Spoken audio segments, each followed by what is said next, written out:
trabalhamos juntos, escrevemos juntos, vamos a congressos, discutimos um trabalho do outro, publicamos artigos, e temos uma rede de WhatsApp que eu chamo de filhotes, onde a gente fica trocando opiniões e análises sobre a conjuntura e também trocando literatura e bibliografia pertinente. É um grupo bacana. O nosso projeto, no momento, chama-se Sociologia Viva. A gente está praticando o que a gente chama de uma sociologia ancorada nas experiências das pessoas com as quais a gente estuda, com um objetivo muito importante de dar voz e de tirar da invisibilidade, trazendo para a academia. E o outro segundo objetivo mais importante é colocar lado a lado o que o conhecimento é produzido tanto na experiência quanto na reflexão e na literatura. Portanto, as mulheres pretas quilombolas que aqui convidamos hoje são da mesma forma como nós, produtoras de conhecimento com o seu saber local, com a sua experiência de vida. Como nós estamos no ambiente da academia, achamos que o correto, então, seria que a gente falasse o mínimo possível e que as nossas convidadas, que chamamos de falantes, falassem muito mais do que nós, dando uma demonstração dessa proposta. A última coisa que eu posso dizer é que dentro do programa, nós fizemos parte, eles como ex-alunos, a Vanessa como aluna atual, fazemos parte da linha de pesquisa chamada Conflitos Socioambientais Rurais e Urbanos. E nossa vocação é trabalhar ao lado dos movimentos sociais, dos segmentos subalternizados do campo de modo geral, e focando em situações de conflito. Então, somos assessores da Rede Popular de Advogados ligados aos camponeses, da Rede de Assessoria Jurídico Popular Indígena, a Jurídico Popular Quilombola. Estamos aqui reunidos expressando, no 9º Seminário de Sociologia e Direito do nosso programa, um pouco do nosso trabalho, que, portanto, pede que as nossas falantes convidadas falem mais do que nós. Eu paro por aqui, começo a apresentar Ana Bumbuca. Ana Bumbuca, parceira de reflexão já faz algum tempo, a gente tem tido um contato bastante próximo e permanente, trocando ideia, mandando informações de lá para cá. Estamos há já um tempo tentando escrever um artigo juntas.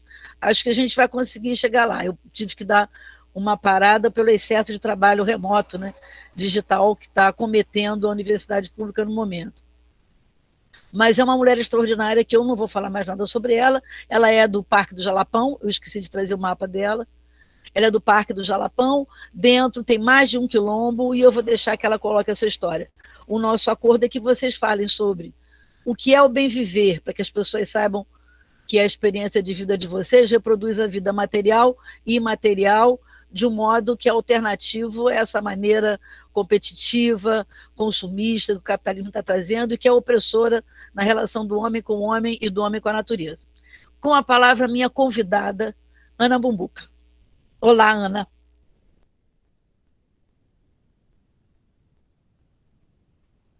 Tem que ligar o microfone. Ai, ai, ai. Então, bom dia. E você desliga o seu, né? Cadê? Então, vamos lá. Tem que ouvir isso. Pode ir, Ana. Então, bom dia a todas e a todos, né? Que bom estar com vocês, que bom estar nesse espaço de confluência, de falas, de percepções de mundo. Para mim é uma honra. Obrigada, Ana Mota, pela essa acolhida, por estar confluindo com a gente, por ter me acolhido e por estar nessa roda de mulheres viva, né? Por uma sociologia viva. Eu amei. Precisamos de coisas vivas, né? De coisas orgânicas. Então, essa construção dentro da academia é necessária e urgente, e a gente está fazendo ela. Obrigada e foi um prazer.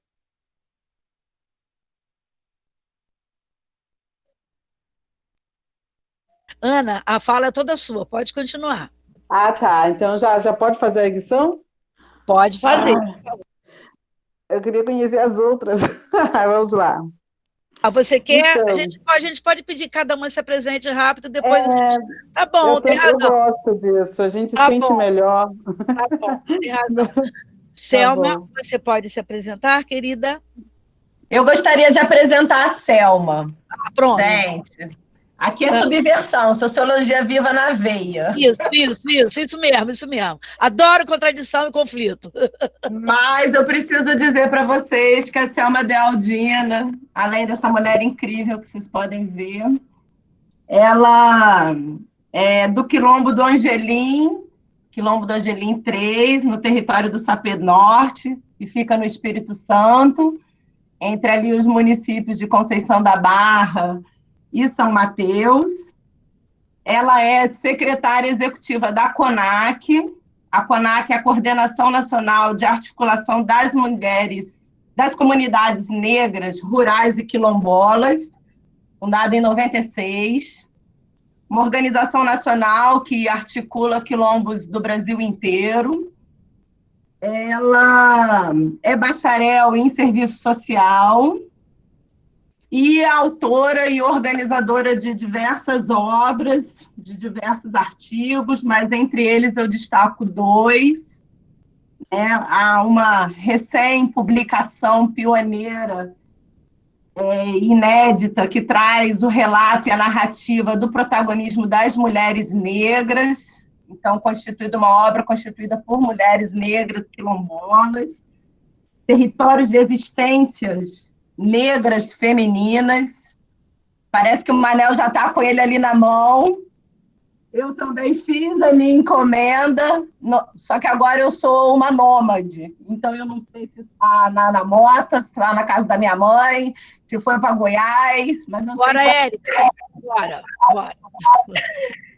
E ela também é organizadora de uma publicação muito importante do ano passado, que é Racismo e Violência contra Quilombos no Brasil, uma parceria com a Terra de Direitos, né, que coloca aí já para a gente também uma relevância no campo do direito, né, nesse exercício da articulação da teoria e da prática.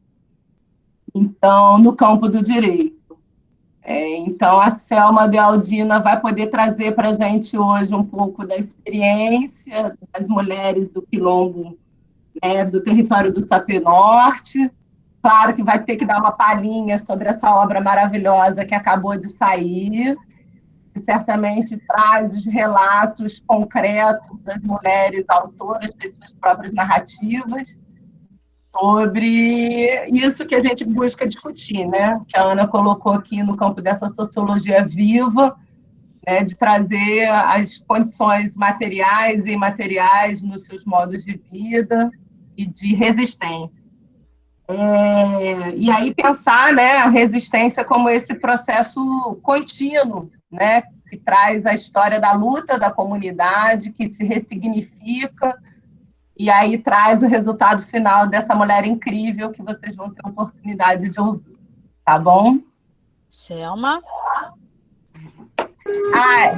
Esqueci de dizer que ela é de Xangô, né? Essa é uma guerreira.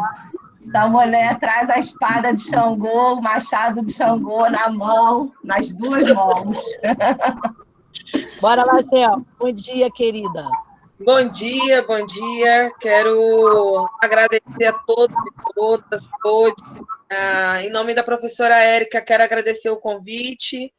É muito bom estar aqui com minha irmã de luta, de território, de ancestralidade, Ana Mumbuca. Também com a minha irmã Luciete Duarte. E a gente vai fazer essa conversa. E só para dizer, Érica, que no livro Racismo e Violência contra os Quilombos do Brasil, é a Ana Mumbuca que está na foto, que está na capa do nosso livro. Então, dizer da importância que é e agradecer. E a gente vai conversando daqui a pouco. Gratidão. Eu gostaria, então, de apresentar a Luciete. Claro, depois eu vou falar um pouquinho mais da Ana Mumbuca, que eu fui muito parca na apresentação. Vai, Ana Manuela. Tá. Bom dia a todos e todas e todes.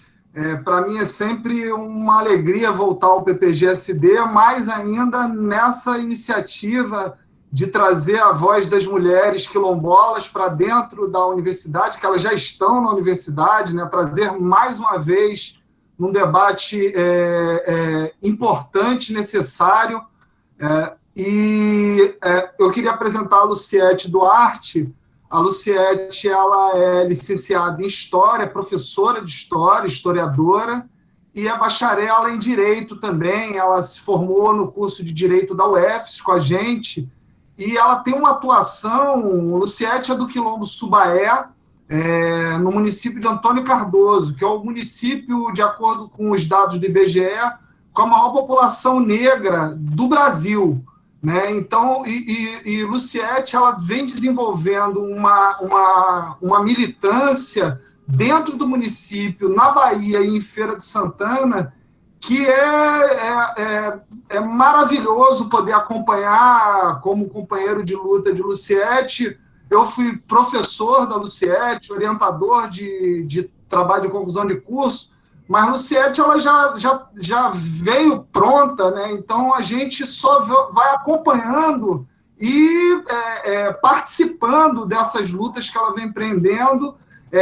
Ela também é pós-graduada pela UFBA, e a pós-graduação dela consistiu justamente na certificação de duas comunidades quilombolas, a comunidade a qual ela pertence e a comunidade Cavaco.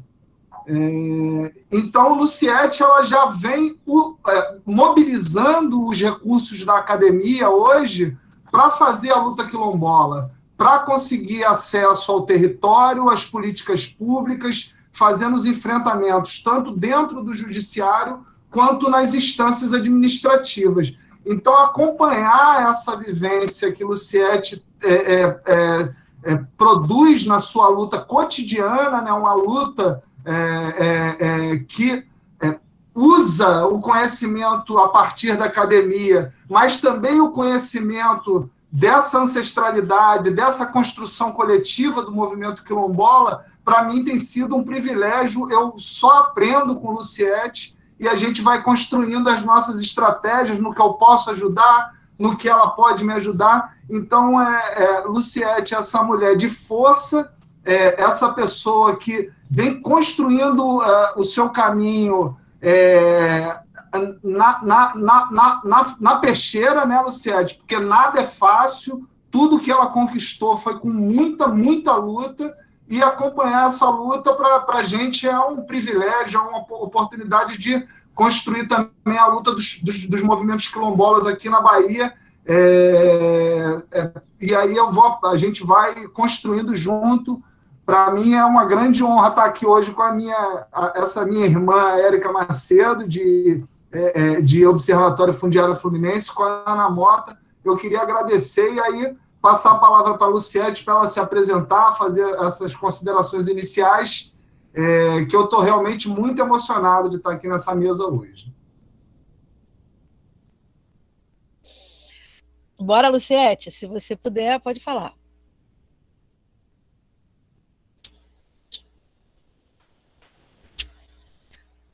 Oi, Luciete. Pode tirar, ligar o seu microfone, que está desligado. Isso. Agora está dando para ouvir? Está dando para ouvir, perfeito. Bom dia a todas, todos e todos. Assim, o Manuel já me apresentou até demais. Eu fico assim lisonjeada com todos os elogios. E a gente sabe que é parte de uma luta, né, que é construída há alguns anos, não é de agora. E assim, eu concordo com a Pró Maria José quando ela falava que o curso de Direito é um curso deformativo e não um curso formativo. E graças à luta, né, a uma experiência que eu já tinha, acho que o curso de Direito da UFES não conseguiu me deformar, não. E assim, é uma satisfação imensa, né, estar fazendo parte dessa mesa aqui, estar com as minhas irmãs Ana e Selma, né, para a gente discutir como é que a gente vive em nossas sociedades, para a gente discutir o que a gente pretende enquanto sujeitos, né, organizados dentro dos nossos quilombos. E é isso. Daqui a pouco a gente conversa mais. Obrigada. Só quero dizer, então, que a Ana Mumbuca, além de tudo isso, ela tem uma especialização, uma pós-graduação em... Fale aí, Ana, você, que eu esqueci, você se apresenta de novo melhor.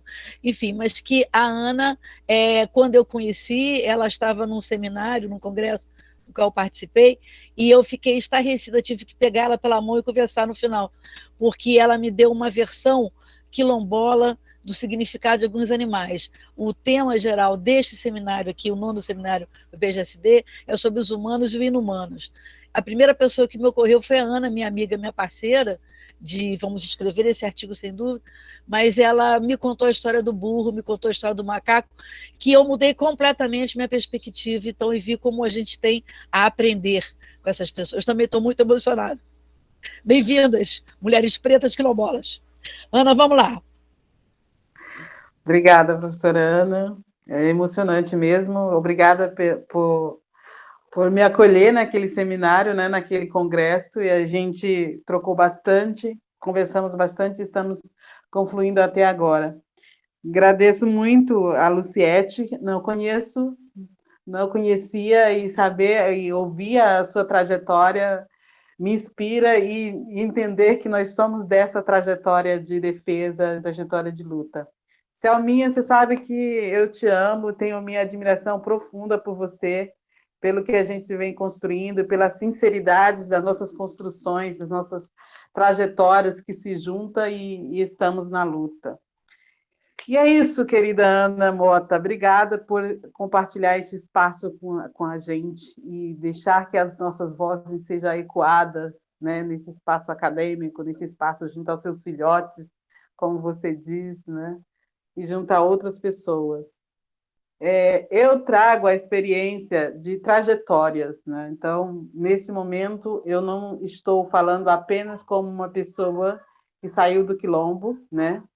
Que em 500 anos de existência do Quilombo no Brasil, né? De existência dos povos que foram trazidos amargamente da África no Brasil, eu sou a primeira a sair do Quilombo e percorrer o caminho da universidade e chegar a uma pós-graduação, um mestrado.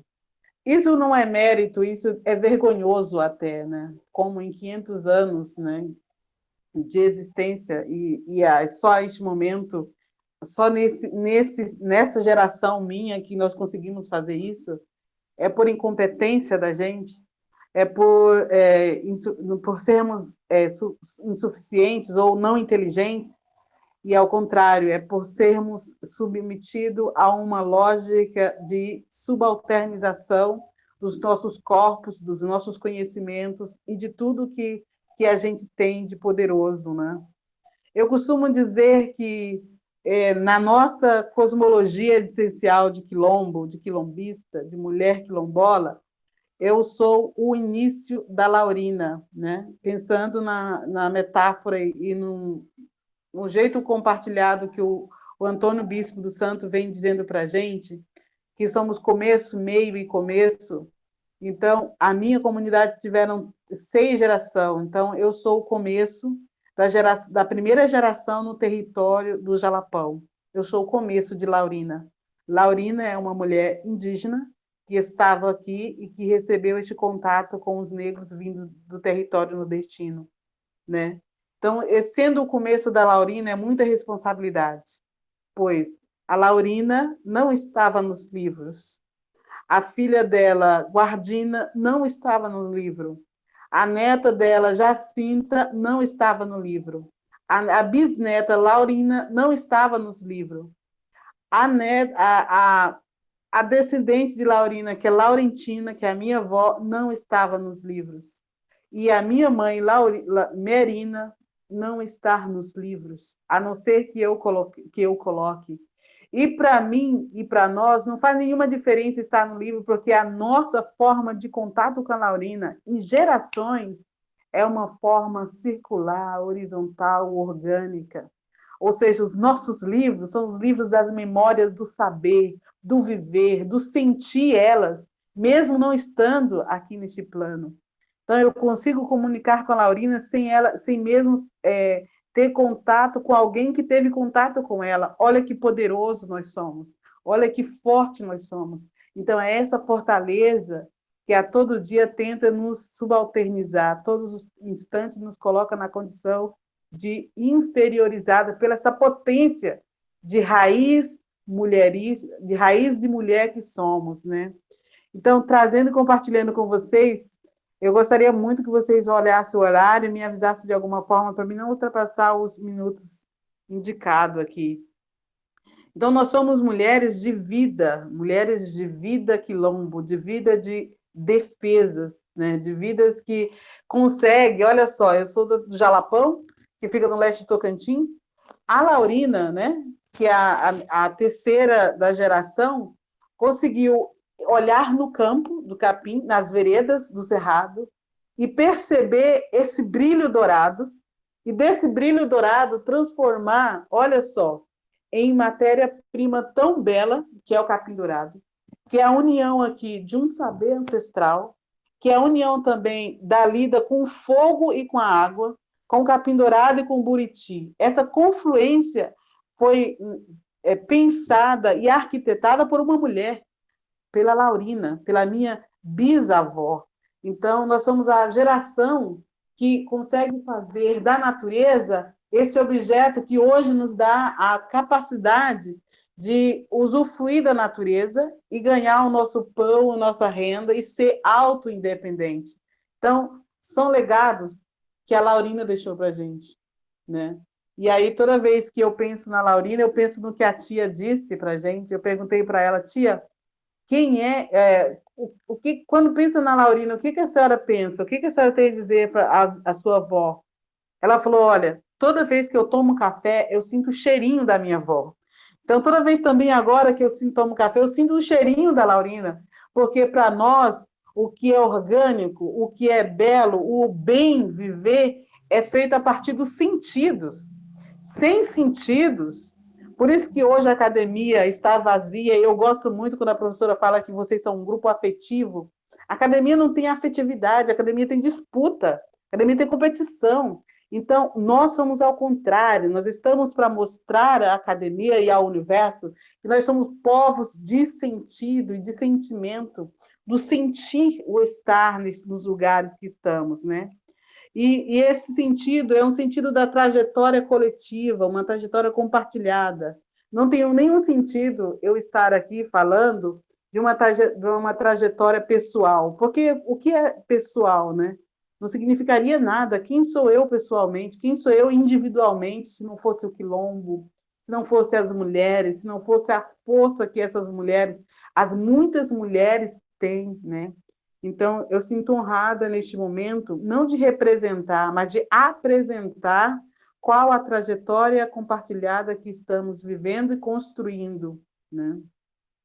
Nesse mundo de trajetórias firmes e fortes, nesses passos, nessas caminhadas, eu gostaria de dizer que a gente move por uma ancestralidade, a gente move a partir de um contexto ancestral, de um contexto de saber quem somos, né? O que a academia chama de ontológico, né? E a gente chama do ser vivo, né? Nós só construímos nosso bem viver, né? Porque temos o sentido de viver. Se não tivéssemos o sentido de viver e aprender com todas as vidas, não teríamos o que nós temos hoje. Como a Ana falou, a gente não tem vergonha e não tem nenhum interesse de não sermos comparadas às formigas, às abelhas, o macaco, a onça, né, o burro, a burra. Então, os animais, para nós, também faz parte dessa sintonia deste viver. Então, o mundo está perdendo sentido porque os animais, que têm um legado enorme de vida, um jeito enorme de viver, está sendo colocado na condição de seres irracionais.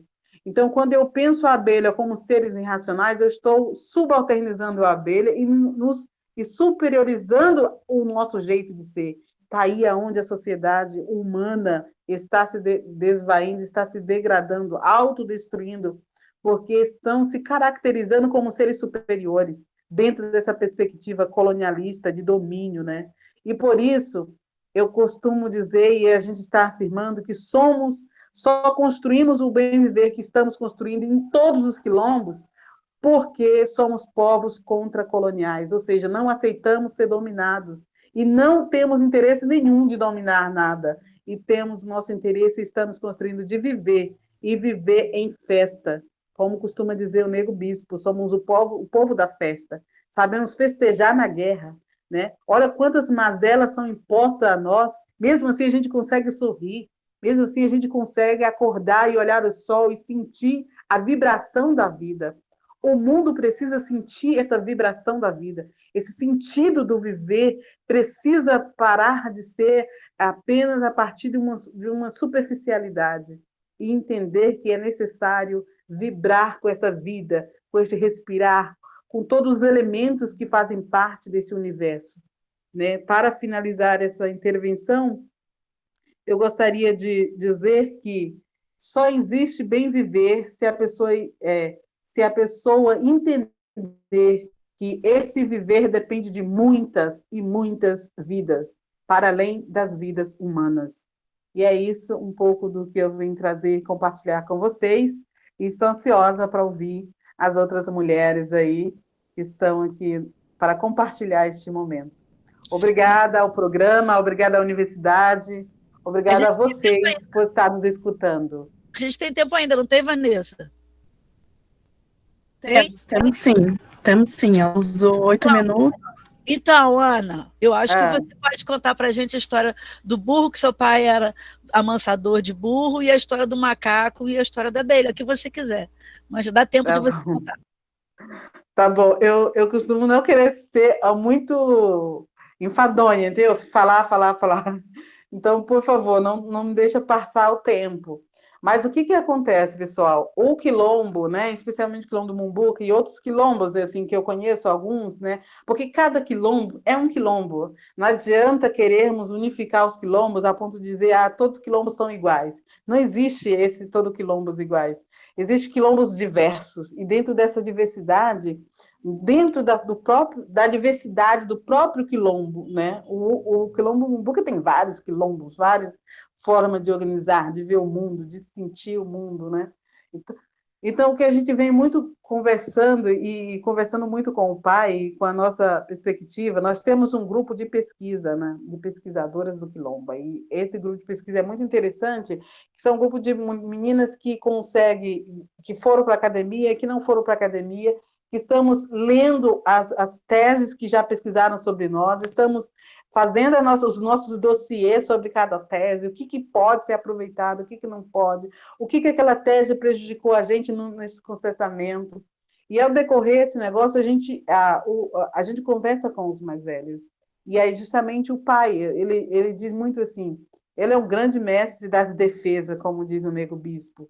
E o mestre das defesas é aquele mestre que consegue prever fazer uma análise das questões a ponto de prever um acontecimento, e esse acontecimento é como se fosse, então você é um adivinho, você é uma pessoa que adivinhou ou previu. Não, é só questão de percepção analítica, e a partir da vida dos animais.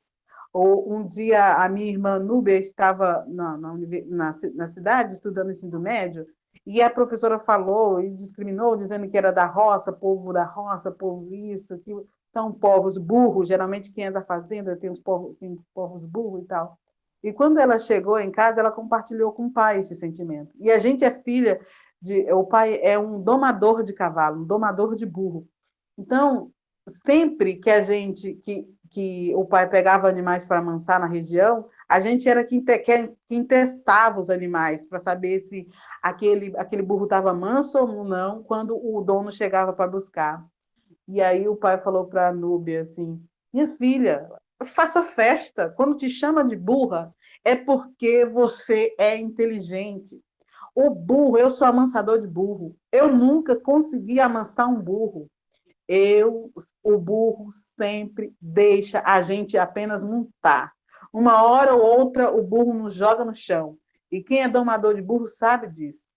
O burro passa no lugar e se acontecer, por exemplo, um buraco e ele cair naquele buraco e acontecer alguma coisa, ele passa de volta, daqui uns 5, 6 anos, ele não passa no mesmo lugar. Ele tem uma memória daquele lugar que prejudicou ele. Se ele passa no lugar e vê uma cobra, depois de muito e muito tempo, ele vai e naquele lugar ele não passa porque ele viu aquela cobra e tinha aquela memória daquela cobra.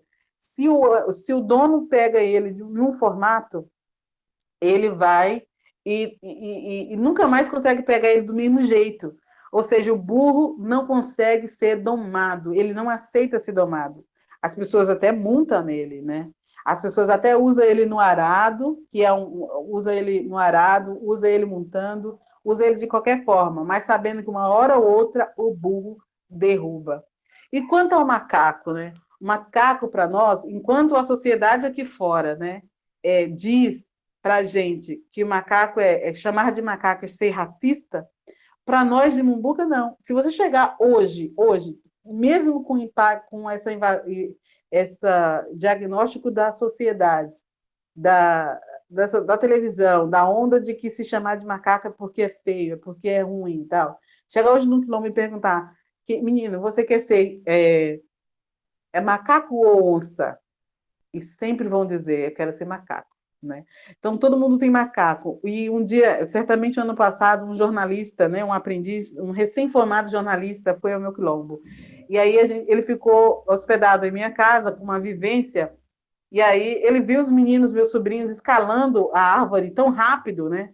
E aí ele perguntou, nossa, me ensina a escalar? E aí o Micael olhou para ele assim, e falou assim, você tem medo de ralar a pele? Ele falou, não. Ah, então é um bom começo.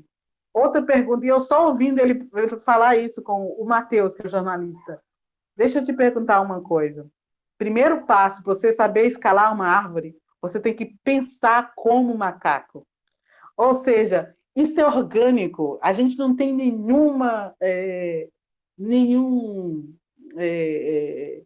digamos assim, nenhum preconceito, nenhum receio de ser considerado de pensamento como macaco, de pensar como as abelhas. Olha que organização as abelhas nos mostram. Olha que potência que as abelhas dizem para nós, como é viver polinizando, viver fazendo nascer os frutos, fazendo as flores produzir os seus frutos e produzir o mel. Mas também as abelhas nos ensinam também a ferroar. Não adianta também só produzir o mel. A gente também tem que ferroar quando é da nossa espécie, né? Quando é preciso.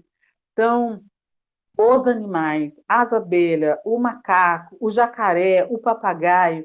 Então, a todo tempo, a nossa lógica de existência, as nossas histórias, os nossos ensinamentos está voltado para os animais, está voltado para o que a natureza tem a nos dizer, né? Porque esse espaço desses animais, eles estavam primeiro, antes dos nossos chegar aqui, os animais já estavam, as plantas já estavam.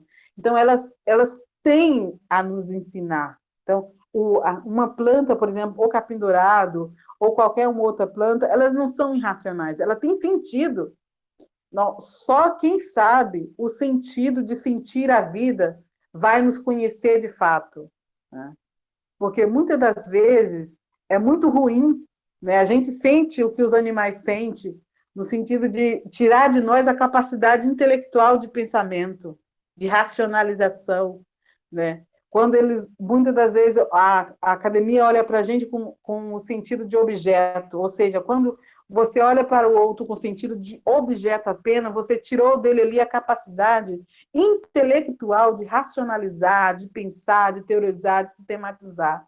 Então, nós sentimos o que a natureza sente, no sentido de sermos vistos como seres inferiores e objetos que não raciocina, não pensa por si mesmo e não constrói algo necessário para essa sociedade. Sempre somos pessoas que poderíamos ajudar a gente, nunca a gente ajudar essa sociedade.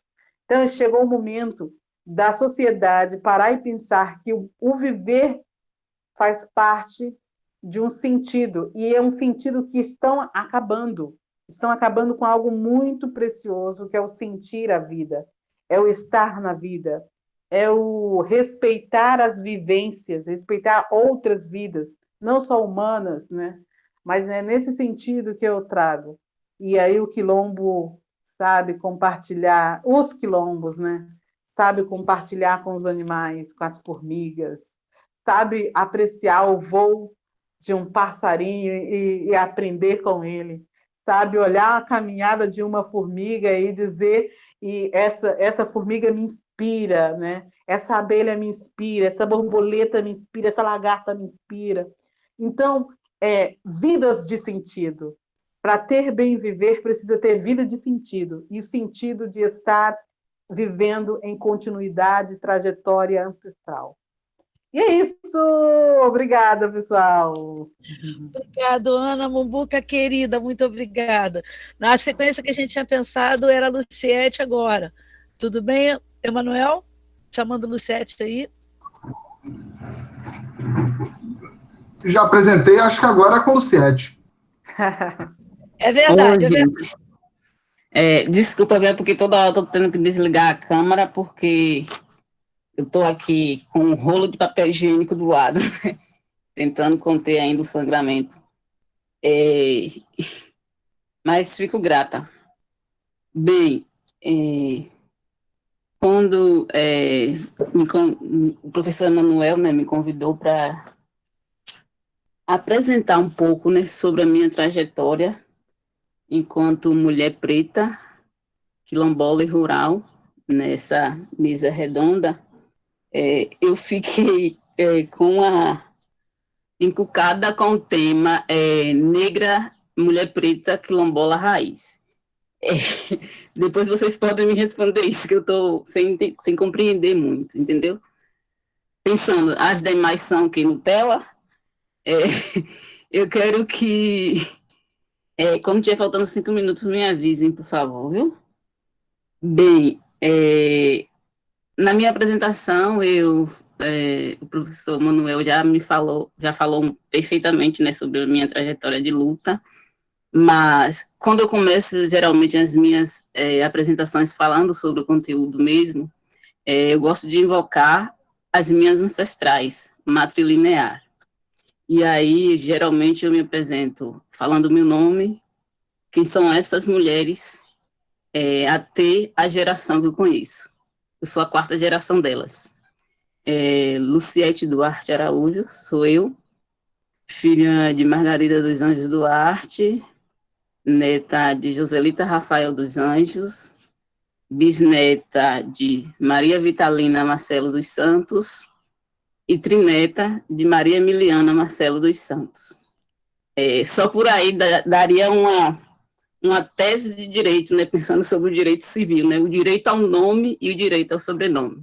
Como puderam ver aí, até chegar à 4ª geração que eu conheço, mudou totalmente nome e sobrenome. Quando eu fui convidada para pensar esse tema, uma coisa que me veio à cabeça é pensar o modelo de sociedade que nós temos e que modelo de sociedade nós queremos. E como as experiências ancestrais de nossos povos quilombolas, essas experiências contribuem para a sociedade do que a gente está discutindo hoje, que é a sociedade do bem viver. Bem, é impossível a gente discutir isso sem pensar a sociedade do capital, que é essa sociedade hegemônica que a gente, na sociedade do bem viver, faz um contraponto. E esse contraponto, dentro dos nossos quilombos, é a gente pensar uma sociedade que rompe com o patriarcalismo, uma sociedade que rompe com o liberalismo econômico e, em contraposição, a gente pensar uma sociedade em que as relações com a natureza, a belíssima história que Ana contou agora, a relação com os animais, não é isso? Elas sejam muito mais importantes do que a relação unicamente que é empreendida pelo capital, do emprego e da renda. A gente está pensando em uma sociedade ancestral, mas não é voltar à origem ancestral, porque isso aqui a gente jamais vai conseguir, a história não demonstra isso. É impossível eu voltar a viver tal qual Maria Emiliana Marcelo dos Santos, que foi a primeira ancestral, né, juntamente com Pedro Marcelo dos Santos, a formar o Quilombo do Subaé, de onde eu parto. Então, a gente não pensa o bem viver nesse sentido. A gente pensa o bem viver pegar essas experiências que eles viveram, essas experiências ancestrais, como ponto de partida, como um caminho que a gente deve seguir, mas rompendo com a barreira do colonialismo. E isso é altamente importante a gente pensar esse modelo de sociedade, principalmente o modelo de sociedade do século XX e XXI. essa sociedade, principalmente do século XXI, é uma sociedade que a alternativa do capital não contribui com o nosso desenvolvimento. E o desenvolvimento que a gente pensa não é o desenvolvimento pensado a partir de relações antissolidárias. Porque o nosso desenvolvimento é a partir de relações solidárias, né, comunitárias, formadas pela nossa população, dentro do nosso habitat, dentro do nosso território, que são os territórios quilombola. E a luta pelo território quilombola, né, no Brasil, é uma das maiores lutas do movimento quilombola no país atualmente. E aí, por que eu estou trazendo isso? Porque quando a gente tem no Estado brasileiro alguns governos que se demonstra, que se elegem, né, como governos de esquerda, e ao chegar ao poder se apropriam de um pensamento e de ações de direita, esse governo rompe com um pacto civilizatório que é pensado pelas sociedades tradicionais. E aí eu estou falando sociedades tradicionais, no nosso caso, as sociedades quilombolas e também as sociedades indígenas. Não é isso? A gente não pode esquecer dessa relação, né, que é super importante, de luta pela terra que existe entre os quilombolas e os povos indígenas. E pensar no Brasil, por exemplo, pós-golpe de Dilma, e mesmo antes disso, Lula, para se eleger, por exemplo, ele construiu uma carta dizendo para os grandes empresários, dizendo para a sociedade no geral que ele não ia se apropriar dos bancos, não ia se apropriar das empresas, não é isso? E hoje a gente tem um déficit, por exemplo, de demarcação dos territórios quilombolas no Brasil, que é de aproximadamente 300 anos para se conseguir titular poucos dos nossos quilombos, né? A titulação efetiva dos nossos territórios. Então, a luta pelo bem viver nosso, principalmente, perpassa pela aquisição, né, legal do nosso território, né? Porque a aquisição ancestral a gente já tem desde que os nossos e as nossas ancestrais fincaram-se nesses nossos quilombos que hoje a gente vive e convive. Bem,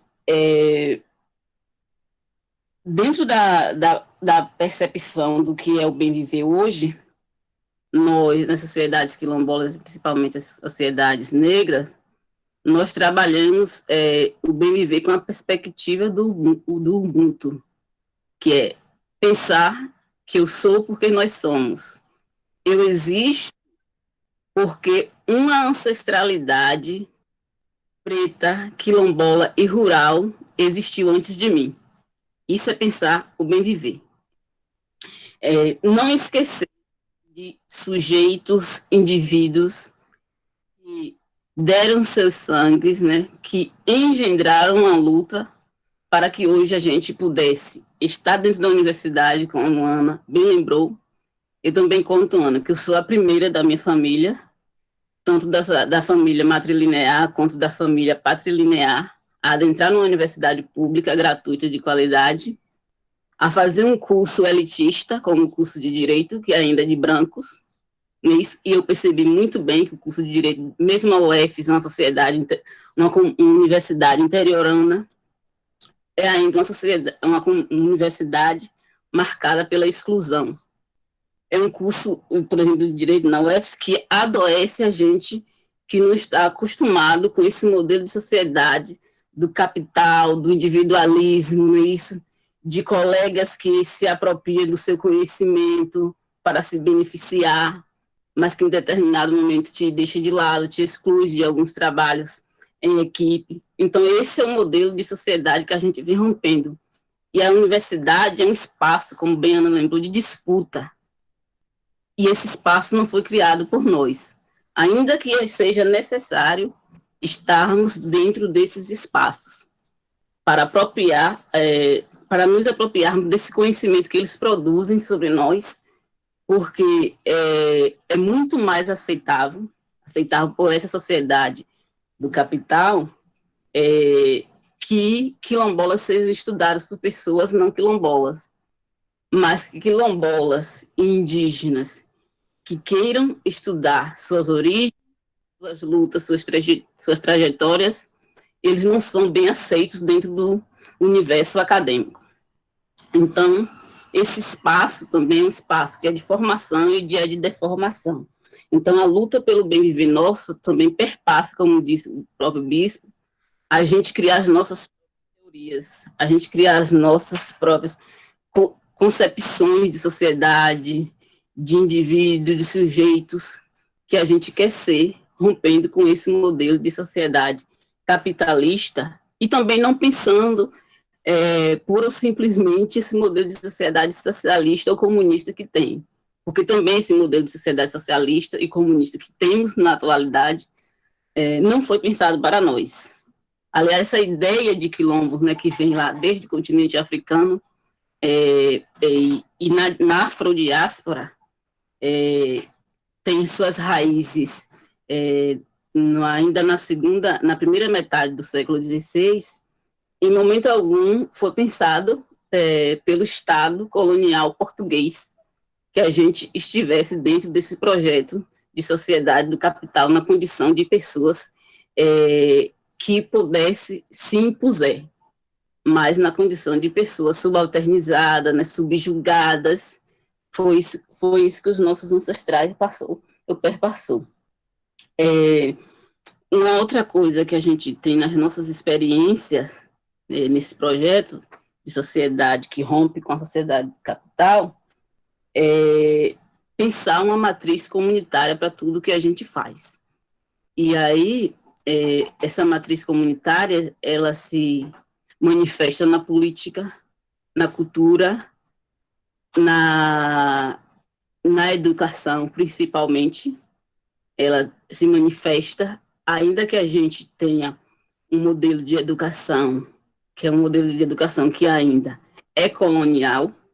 Isso a gente tem pensado em educação decolonial, mas ainda a educação majoritária no país é uma educação que é pautada pelos moldes da sociedade capitalista, e a gente tem procurado romper. Mas como a gente rompe se as próprias universidades elas são pensadas por essa sociedade do capital? Então, a gente tem procurado algumas estratégias da gente romper com isso. Uma outra coisa para a gente pensar essa sociedade nossa do bem viver é a gente refletir sobre o que é democracia, que modelo de democracia que a gente tem, quais são as leis que impõem a gente um modelo de sociedade democrática em que a gente chega no nosso quilombo e a apropriação do território já está de forma parcelada e o quilombola que tem hoje uma parte do território já, o próprio nome, ele passe a perceber, dentro do ponto de vista legal, ele é dono daquele território. Mas do ponto de vista da ancestralidade, essa democracia nossa, ela impõe o quê? Que aquele território, você tem documento, é seu. E não que aquele território foi a partir de uma conquista dos nossos ancestrais quilombola. Então, isso é uma dificuldade que a gente tem hoje nos nossos quilombos. A gente pensar, e eu estou falando, não são todos os quilombos, mas grande parte dos quilombos, a gente pensar a apropriação desses territórios de forma comunitária.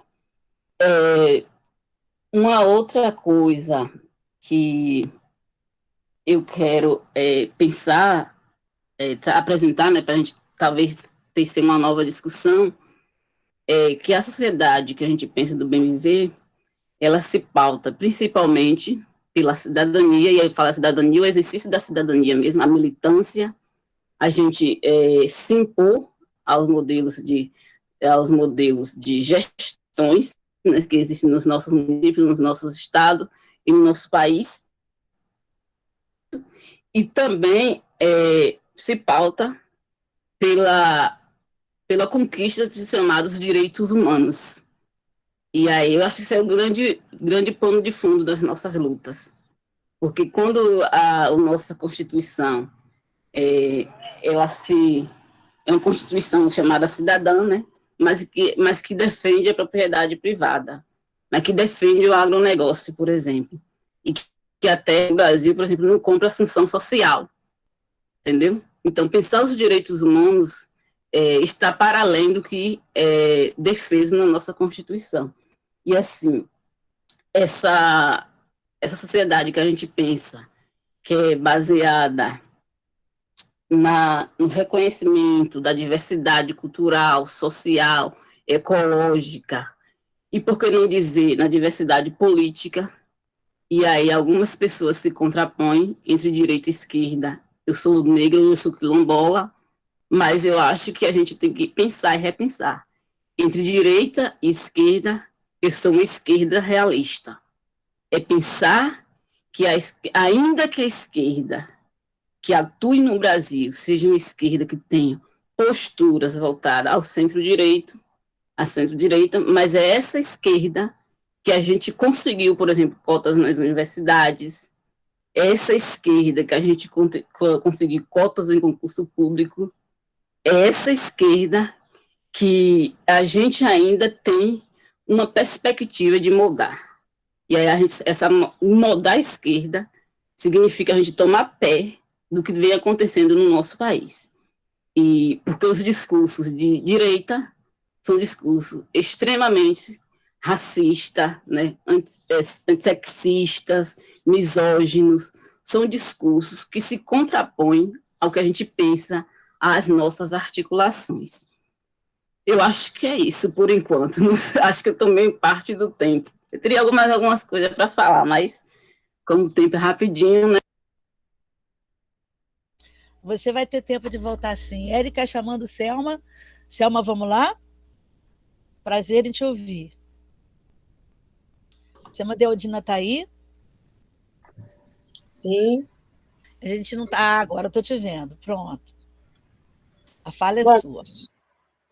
Bom, pessoal, bom, acho que complementando o que já foi dito por Ana Mumbuca e agora por Luciete Duarte, tem uma companheira nossa da Bahia, Vilma Reis, que e tantas outras que tiveram a honra de lutar ao lado de Lélia Gonzalez e tantas outras, que diziam que mulher negra precisa se apresentar com nome e sobrenome, ou os racistas colocam os nomes que eles quiserem. Né? E a gente vai aprendendo isso ao longo dos anos, e eu quero dizer da importância que foi, assim, apresentar a nossa história, ou currículo, ou látice, seja lá o que seja, né? Seja lá o que a sociedade coloque como nome, por 3 pessoas que nos conhecem, a Ana Mota falando da Ana, de Ana para Ana, né? De Emanuel para Luciete, de Érica para Selma. E quero iniciar a minha fala dizendo da importância que a gente ser apresentada com nome e sobrenome. Acho que essa é a primeira valia, né? Para uma história das mulheres negras, para uma história dos negros no Brasil, que é na oralidade, né, na sua grande maioria. E nesse exato momento a gente está podendo viver contemporânea a Sueli Carneiro, contemporânea a Vilma Reis, a Vânia Santana, contemporânea a tantos companheiros, né, e companheiras que estão e que por aí ainda mais estão e que virão depois de nós, né? E essa história ela precisa ser registrada, assim como a gente acaba levando a história das nossas comunidades, nossos quilombos, na verdade, para outras dimensões, para outros lugares. Então, acho que a importância de apresentar o nome, contar a história dessas pessoas, de onde elas vieram, quem são essas pessoas, porque a gente veio de algum lugar, né? A gente saiu de algum lugar, e é importante estar registrado sempre, né? Então, dizer isso, da importância que segundo, eu tenho algumas preocupações no que é o bem viver, entendeu? Eu pessimista como sou uma pessoa pessimista de natureza, então, para mim, tudo vai dar errado, é sempre comigo, então eu não acredito nesse bem viver que a gente prega, e não acredito porque as estatísticas estão aí mostrando, né? Quando a gente vê mulheres negras liderando o ranking de feminicídio, juventude negra liderando o ranking de feminicídio, lideranças quilombolas sendo assassinadas, quando a gente vê olhar os projetos de desenvolvimento desse país que foram usados corpos pretos e que esses mesmos corpos pretos são usados até hoje, somos maioria no sistema carcerário, somos maioria na população em situação de rua, e aí tem esse discurso, né, nossa, né, fica toda hora falando sobre isso, que se é mimimi, que não é. A gente vai parar de falar disso quando isso não for mais um problema. Nós vamos parar de falar no racismo quando o racismo não existe mais. Né? Então, e aí há um discurso que é muito mais gente pedindo para a gente parar de falar do racismo do que pedindo para as pessoas deixarem de ser racista. Né? Então, eu não tenho que parar de falar no racismo. O racismo precisa parar de existir para que eu pare de falar nele. Eu sou uma mulher preta que sinto racismo todos os dias na minha pele. Então, eu não estou inventando nada, eu não estou criando nenhuma mania de perseguição. Eu estou falando de algo que dói na minha pele, dói o tempo todo. E eu achei interessante a Ana falar das mulheres que ela antecede, das mulheres que ela descende, né? A Luciete falar das mulheres que ela descende, e aí eu rapidamente corri ali, peguei a certidão de nascimento do meu avô, e falei assim, não, peraí que eu tenho que falar também, né? Das mulheres que me antecedem, que eu nunca tinha me atentado, e por isso que eu estou dizendo que meu avô dizia que a gente morre e não aprende, e é verdade. Eu nunca tinha me atentado. Aí, quando eu vi as meninas falando, eu corri ali, peguei a certidão de nascimento, e aí, descendo de Vitalina Rosa da Conceição, minha avó é Francisca Vitalina dos Santos, minha mãe Rosa dos Santos Dealdina e eu, Selma dos Santos Dealdina. Sou a 4ª geração de uma família. Sou tataraneta de Silvestre Nagô, uma figura importante para a luta aqui no Sapé do Norte, de que enfrentou o processo de escravização aqui no Espírito Santo, e que era um homem negro que andava descalço e dizia que só iria calçar quando todos pudessem fazer a mesma coisa, ou seja, estaria andando descalço até hoje, né? E aí eu comecei a me desafiar a ler as pessoas pretas, ler o que as pessoas... Ler Antônio Bispo dos Santos, ler Givânia Maria da Silva, ler a tese de mestrado de Ana Mumbuca, de Sirlene Correia, de Selenita Galberto, de Maria Diva, ler também o que essas outras pessoas têm que não está dentro das literaturas comerciais, que a gente entra na livraria e compra, mas sim o que essas pessoas têm a dizer, porque há um novo ciclo, né, na história, de que, num determinado momento, isso ainda existe, nós somos objeto de pesquisa, né? Literalmente pesquisado desde do pé à cabeça.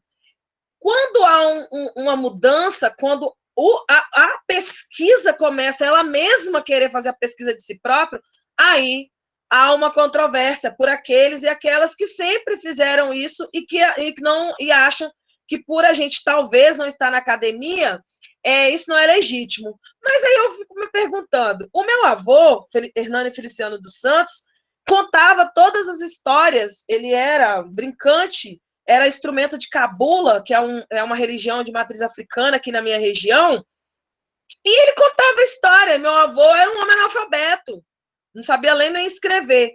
As histórias que meu avô contava viraram livros. Então, aí, quem é doutor nessa história, né?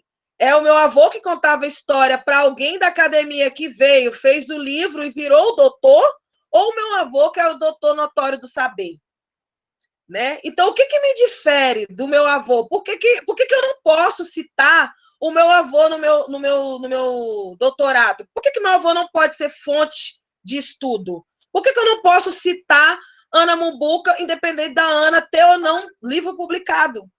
Né? Então, o que me tira isso? Então, isso, para mim, é a questão do controle do bem viver. Partindo do princípio que no bem viver no Brasil não é igual no Equador, que está lá, ó, na Constituição, preto no preto, né, dizendo o que é bem viver, Aqui a gente simula o que é o bem viver.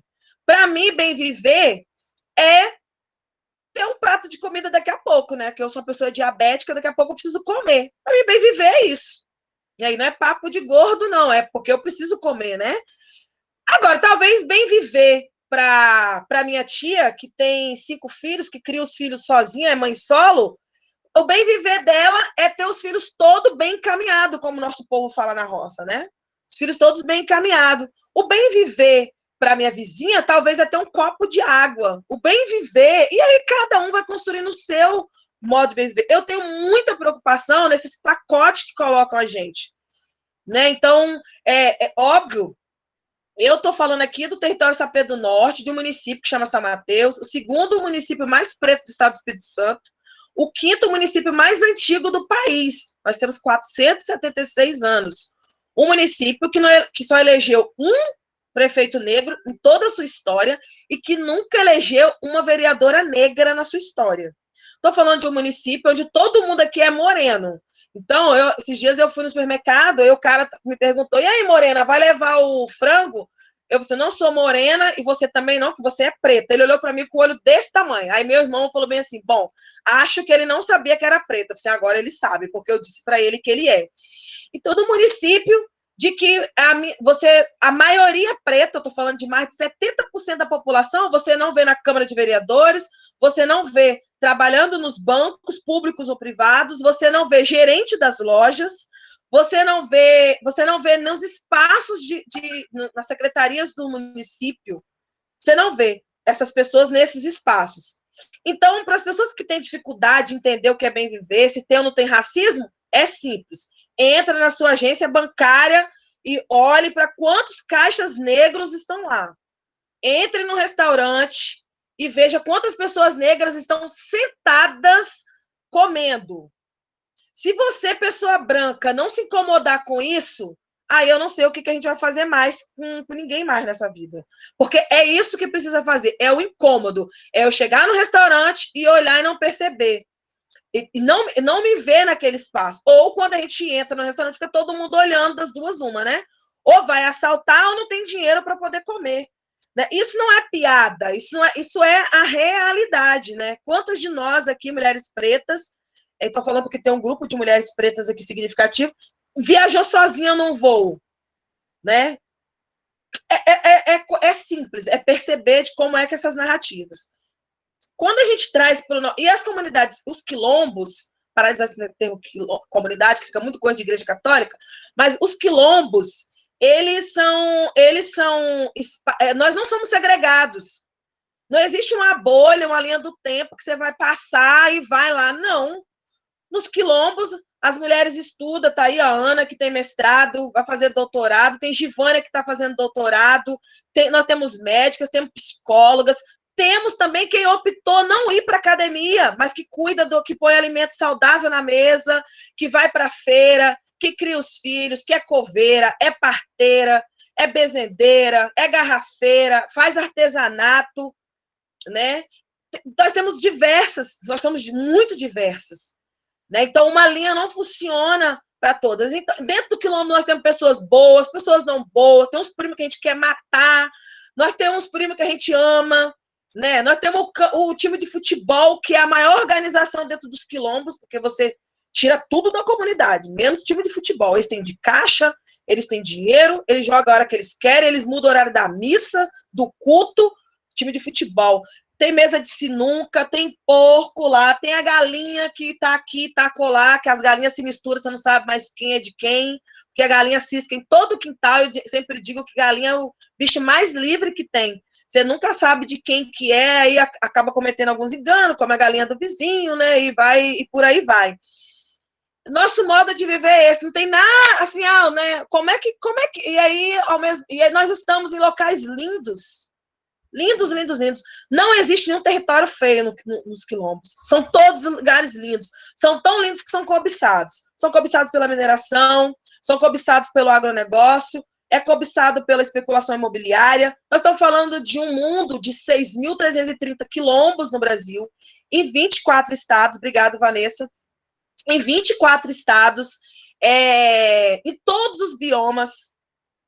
né? Estamos falando aí de aproximadamente 16 milhões de pessoas. Nós temos água para dar de rodo no Pará. Se acabar a água do planeta, podemos mudar todo mundo para lá, que a água sustenta todo mundo. Nós temos a beleza que é o território de Jalapão. Nós temos aqui a monocultura de eucalipto aqui na minha região, que você abre a porta, dá bom dia para o eucalipto, vira outra porta, dá bom dia para a cana-de-açúcar, e abre a porta da cozinha e dá de cara com gasoduto, que é o racismo ambiental, nas suas formas que o racismo ele se manifesta. Ele se manifesta na sua face mais violenta, né? Que é esse racismo que é nessa estrutura que permite com que o orçamento do INCRA não dê para titular os territórios.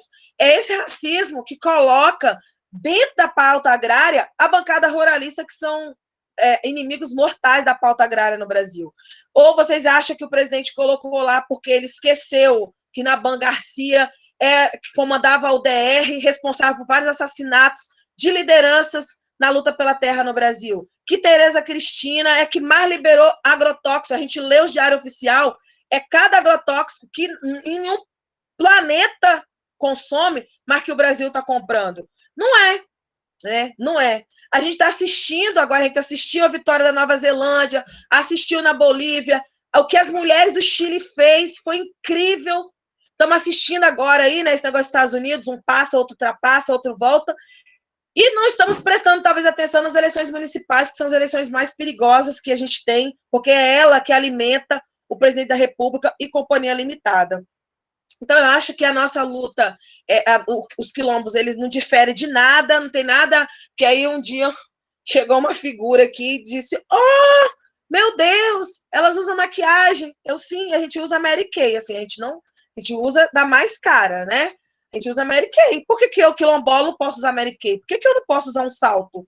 Por que eu não posso?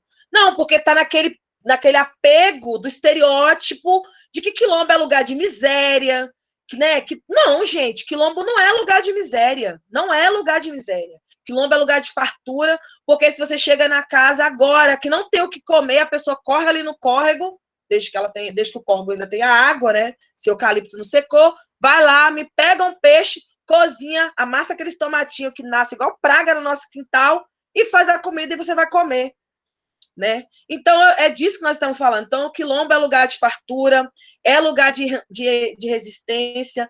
Engana-se quem acha que acabou com Palmares, que acabou com o quilombo do Piolho e tantos outros quilombos. Não. O quilombo, ele renasce no meu corpo, ele renasce no corpo de Ana, dos meus, não porque eu não vou ter filho, mas enfim, nos meus sobrinhos e tantas outras manifestações que a gente renasce e nasce nesse espaço. Então, acho que o que a gente tem para contribuir é isso e a gente se coloca à disposição aí para depois. Obrigada.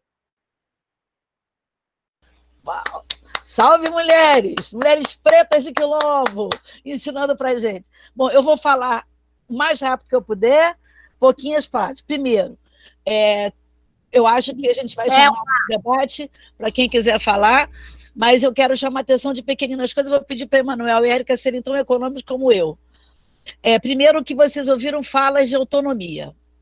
Segundo, que são mulheres que representam o fato de terem ido para a academia, mas que não tiram o pé dos seus territórios, vão para a academia para lutar pela sua territorialidade, né? É importante que são mulheres que vão virar livro, né, como diz a Ana Mumbuca, porque são povos sem história, mas não são povos sem história em geral, são povos sem história escrita, mas são povos que têm história oralizada. Então, a gente precisa abrir espaço para essa oralidade, né? Porque ela traz conhecimento e saber. Se a gente não abre, o problema não é deles. Não, o problema é nosso, porque a gente desaprende.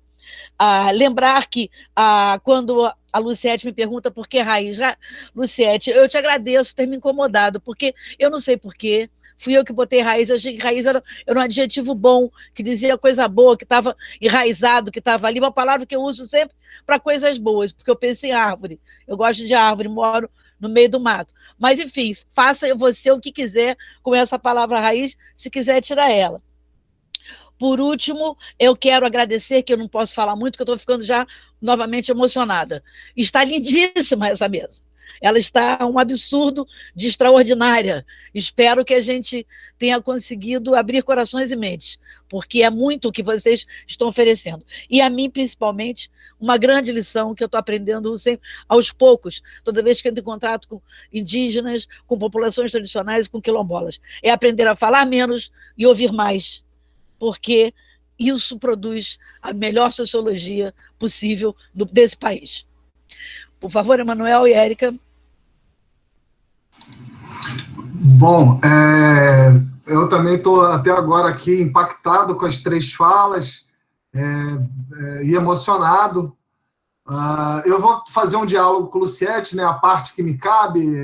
Eu teria perguntas e diálogos com vocês 3, companheiras, mas eu vou propor para a Luciete uma reflexão voltando para o território. E aí, a fala de Selma, ela traz toda essa carga de conflito que o racismo coloca como empecilho para esse exercício do bem viver, e aí eu queria que o Luciete falasse um pouco das expressões que o território quilombola de Subaé vive hoje, né? A gente tem acompanhado os conflitos e chegou um momento que, inclusive, é isso, eu tinha ido ao Rio, e lá no Rio só se falava sobre Bacurau, né? Bacurau virou uma metáfora do que as comunidades, as populações tradicionais vivem, né? Do impacto dos grandes empreendimentos e do apagamento da territorialidade desses povos nos espaços, né? Em Bacurau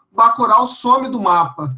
E aí eu queria que o Luciete falasse também um pouco, porque em um momento o Luciete descobriu que Subaé sumiu do mapa. E aí, a partir da denúncia do desaparecimento de Subaé do mapa, que some primeiro do mapa de um empreendimento que vai passar perto da comunidade, mas sumiu também do mapa da prefeitura, que mapeava os lugares de educação no município de Antônio Cardoso. E aí eu queria que Luciete falasse, a partir do seu território, dessas pressões fundiárias em cima dos quilombos de Antônio Cardoso, e especialmente sobre esse desaparecimento do mapa, que foi uma coisa muito significativa. Falasse, inclusive, que apareceu um carro, contasse um pouco daquele momento que a gente viveu no ano passado, quando descobriu o empreendimento da linha de transmissão 500 kV, que sai de Sergipe, vem até o meio da Bahia, passando por cima de territórios quilombolas, comunidades rurais e povos tradicionais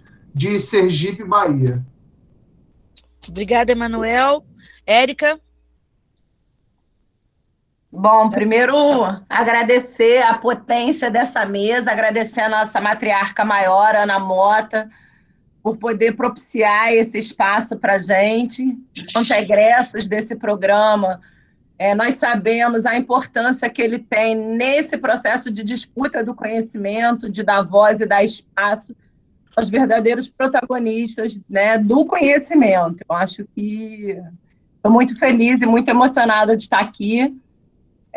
Eu vejo um fio condutor nas 3 falas, né, ainda que a Selma tenha dado um choque aqui, né, de realidade, vamos dizer, né, porque desloca a gente desse imaginário, né, bucólico dos quilombos e das comunidades rurais que, infelizmente, acabam impregnados por uma colonialização da própria mentalidade, né? Então, de um lado, a gente tem bastante reificado um paradigma da inferioridade, do bárbaro, do selvagem, do primitivo, mas do outro, né, associado um pouco à ideia da natureza intocada, dos espaços bucólicos, das belezas, né? Então, todas as 3 falas conseguem trazer essa análise transversal, né, de pensar esse processo de descolonizar as nossas mentes. E acho que, especialmente com a fala da Luciete, né, e também com a Selma, elas me provocaram a pensar duas dimensões desse processo que a Ana Bumbuca deu o ponto de largada, né, de ter o sentido da vida, de, né, buscar as racionalidades próprias do outro, um grande debate aí em torno da igualdade e da diferença. Mas eu queria que a Selma trouxesse para a gente, pensando esse descolonizar. O outro é uma dimensão, mas a gente precisa descolonizar as nossas instituições, né? Quando a gente olha para o bem viver no Equador e na Bolívia, a gente está falando de uma ação do Estado que quer se descolonizar, que reconhece nas suas estruturas e nas suas instituições algo que é estrutural, que é o próprio racismo e essa perspectiva autoritária, né, monolítica de imposição de um modelo de desenvolvimento. E aí, nesse sentido, lembrar que nós estamos aqui nesse formato virtual em função dessa pandemia, né, desse problema sanitário global, e que a CONAC tem tido também uma atuação junto ao sistema de justiça, buscando esse exercício de descolonização. Então, talvez pudesse trazer para a gente um pouco dessas ações junto ao sistema de justiça, em especial a DPF quilombola, né, sobre as medidas protetivas para as comunidades quilombolas. Eu acho que seria um campo importante de trazer, porque é por essa disputa na prática que a gente disputa também as instituições. E aí eu queria que, se fosse possível, você trouxesse um pouco disso para a gente. Tá bom? Muito obrigada, Ana Mombuca, Luciete, Selma. Estou emocionada e me sinto privilegiada de estar aqui com vocês nesse momento.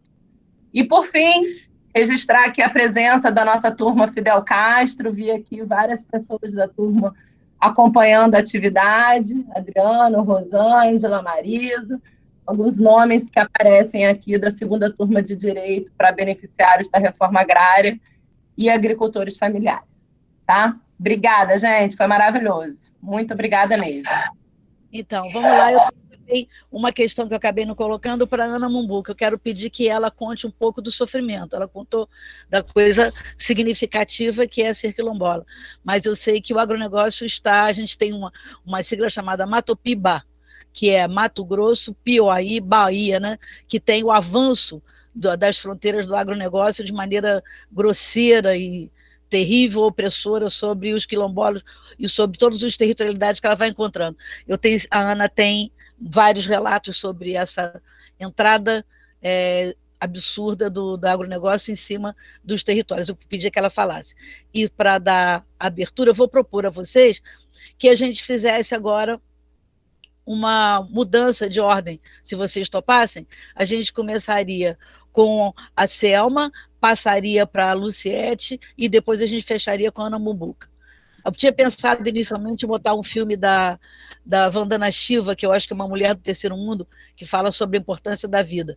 Se der tempo, no finalzinho, a gente coloca um videozinho de 3 minutos. Mas se não der, eu acho que já está o suficiente.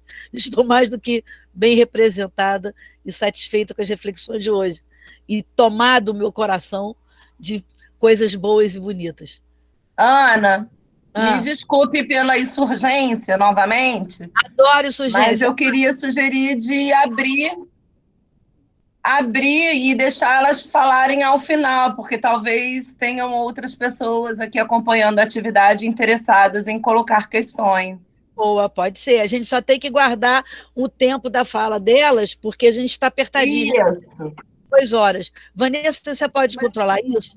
No meu relógio... Mas fala. Eu ia propor, na verdade, que elas respondessem, né? Porque cada um de vocês já fizeram uma pergunta. Não seria interessante essa resposta e depois a gente abriria um bloco aí para as perguntas? O que vocês acham?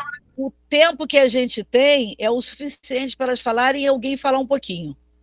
Então, a gente talvez pudesse dar aí, garantindo 10 minutos para quem quisesse falar um pouquinho. Né? E lembrando que o tempo que a gente toma é o tempo de fala oficial, formal, acadêmico, e o tempo delas é um tempo extraordinário de oportunidade para a gente manter aqui. Então, é importante ser sucinto, falar o mínimo possível. E a gente guarda o restante do tempo para que elas usem da melhor maneira que elas acharem. Pode ser? Sim. Vanessa, Emanuel, Érica. Pretas de Quilombo, Ana Mombuca, tudo bem? Luciete, Selma, então vamos nessa. Alguém tem alguma questão, alguma fala, algum sentimento para colocar na roda? Sentimento é bem-vindo. O microfone está aberto. Gostaria de agradecer essa oportunidade única de estar numa mesa tão valorosa e entender que os saberes são múltiplos, né? De saber que esse seminário deu voz. Eu estou muito emocionada porque é uma oportunidade única de ouvir essas mulheres na realidade, né? A gente lê muitos textos, mas quando a gente vê a realidade da vida é diferente, né? Enquanto eu estou aqui ouvindo vocês, eu estou lavando, passando, cozinhando, fazendo almoço. Daqui a pouco eu me preparo para trabalhar. Então, só quem é preta, só quem é negra sabe o tanto que a gente tem que o dia inteiro, o tempo todo, se posicionar e saber que a gente tem valor, saber que a gente é gente, porque muitas vezes a gente nem se sente gente, porque tem que provar o tempo todo, o dia inteiro, que é competente, que é capaz, que é inteligente e que pode ser acadêmica também. Então, eu estou muito emocionada porque eu saí de outro programa de mestrado e foi a Ana Mota que me viu, ela me olhou e hoje eu posso estar aqui estudando mesmo com as minhas dificuldades. O professor Wilson Madeira Filho, sem ao mesmo me conhecer, me abraçou. Então é muito rico para mim ouvir tudo isso e saber que, mesmo sendo negra, sendo divorciada, sozinha e mulher, eu não sou nem um milímetro dessas mulheres aí, quilombolas, que lutam para proteger a própria vida, né? Que o sistema oprime e quer matá-los. Né? Eles querem matar. Então, muito obrigada por essa chance. Obrigada. Obrigada a você, Magda. Saiba que se você é qualificado o suficiente para fazer a gente se abaixar e te receber. Eu queria também chamar a atenção a presença do Wilson Madeira Filho, meu maior parceiro dentro do programa de pós-graduação de Sociologia e Direito. Ele está aqui junto conosco. Alguém tem mais alguma questão, alguma fala que queira fazer?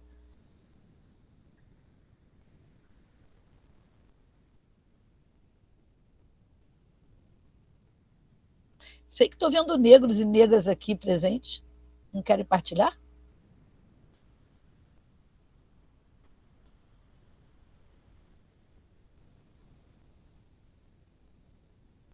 Eu acho que a gente entra na fala das Então, eu vou lá, professora, como a senhora sugeriu. Vai lá. Oi?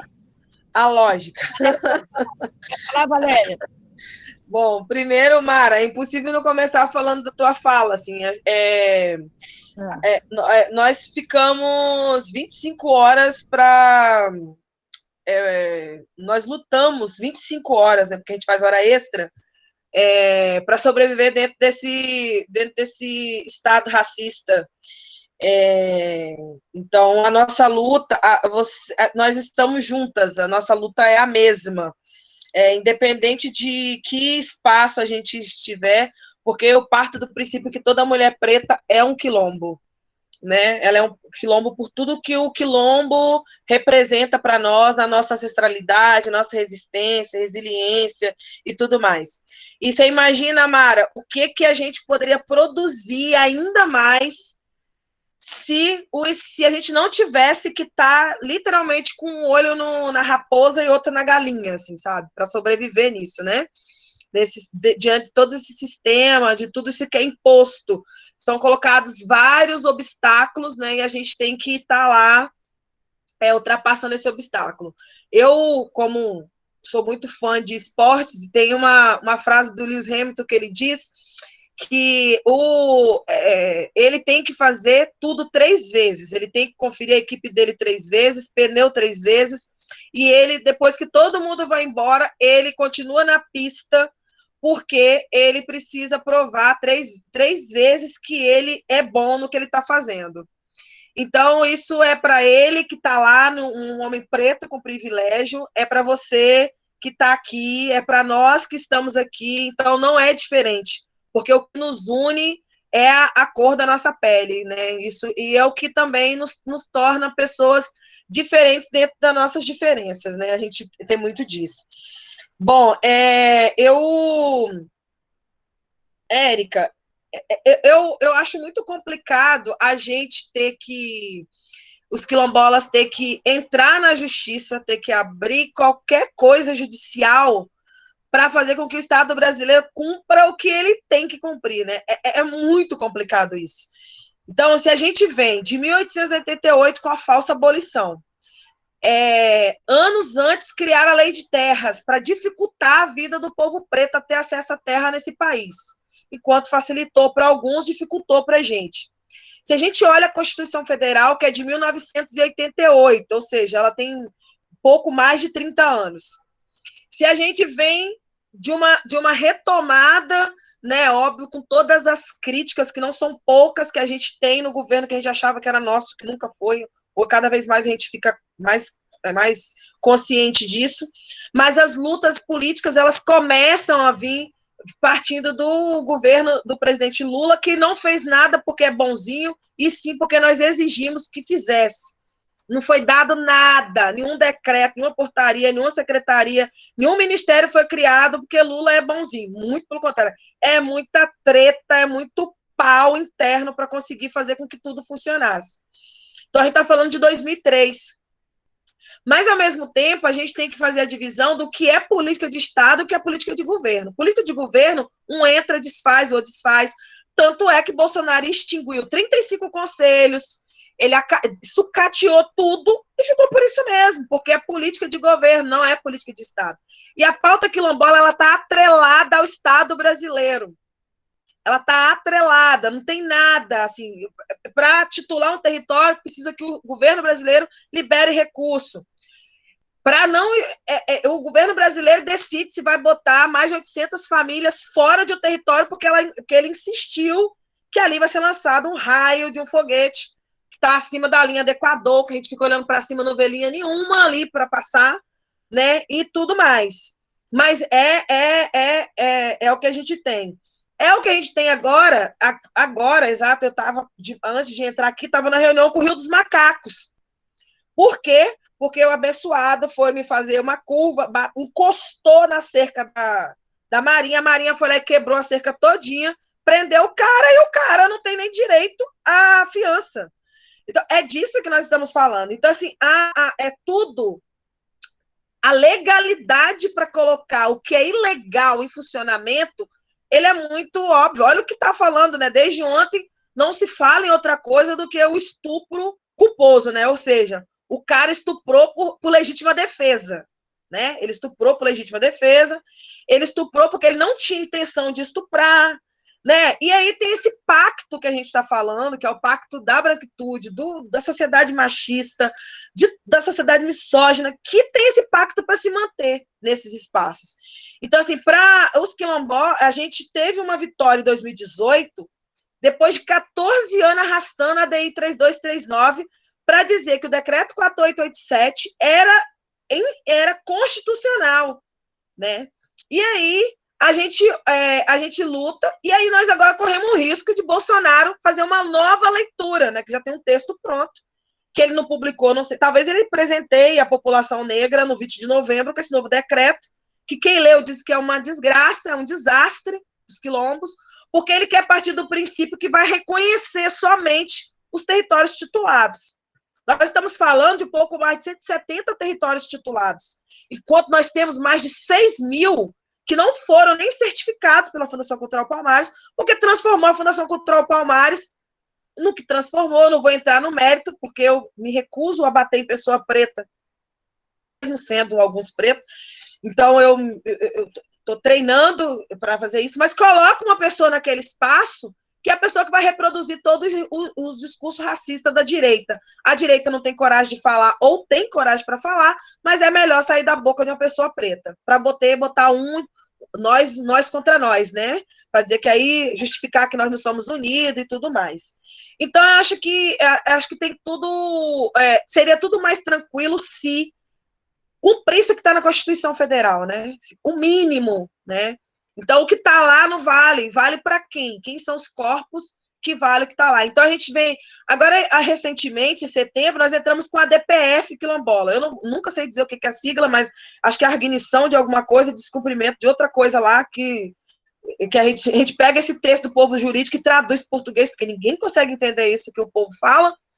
E aí a gente fez uma arguição para cobrar do Estado brasileiro que compra no período de Covid, que nós temos quase 200 mortos, mais de 6 mil pessoas infectadas pelo Covid, né? Que o Estado brasileiro faça o que tem que fazer, que é os testes, alimentação, água e tudo mais. Então, assim, é o cúmulo do absurdo. E esse mesmo Estado que a gente está pedindo, que foi protocolar no STF, que é o mesmo STF que diz que as declarações racistas de Bolsonaro, nós que entendemos errado, porque ainda é isso, né? A gente sempre entende racismo errado, nunca é o que a pessoa quis dizer.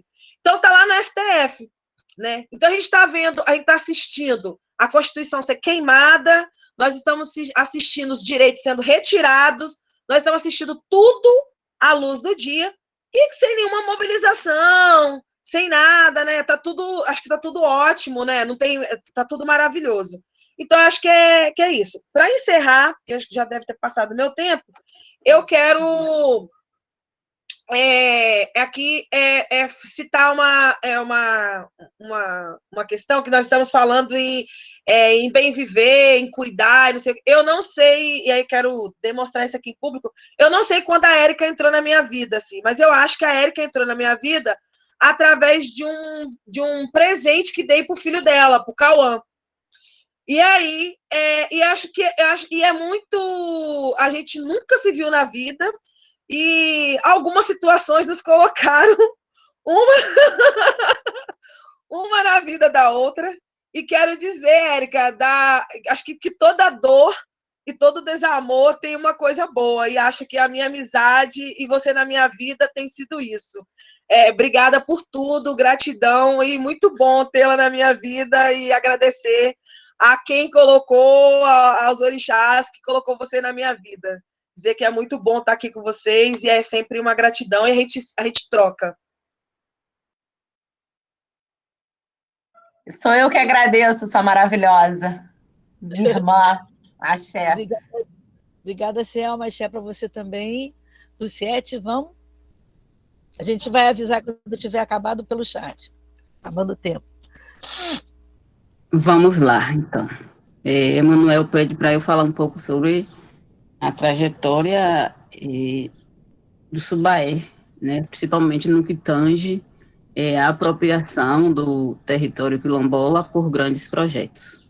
E o grande projeto que a gente está no enfrentamento aí contra o Estado brasileiro, né, é a implantação de uma linha de transmissão de energia elétrica que vem de Porto Sergipe, no estado de Sergipe, até Sapeaçu, aqui também na Bahia, e vai passar por nossos territórios quilombolas. Na verdade, diversos territórios tradicionais, tanto nos 14 municípios do estado da Bahia, quanto nos 13 municípios do estado de Sergipe.